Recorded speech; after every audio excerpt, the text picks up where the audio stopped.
What's the meaning of backstitch?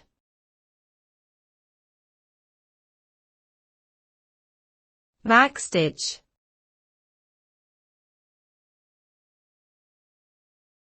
Backstitch.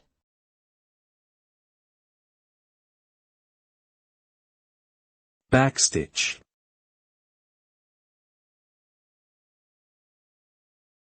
Backstitch.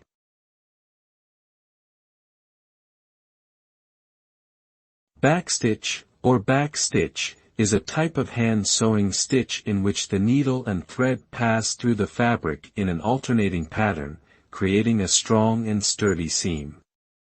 This technique involves sewing forward and then stitching backwards on the same line to reinforce the seam and prevent it from unraveling. Backstitching can be used in a variety of sewing projects, from clothing repairs to embroidery to quilting. It is a versatile and useful skill for any sewing enthusiast to have, and can be easily learned with practice. With its strength and durability, backstitching is a valuable addition to any sewing repertoire.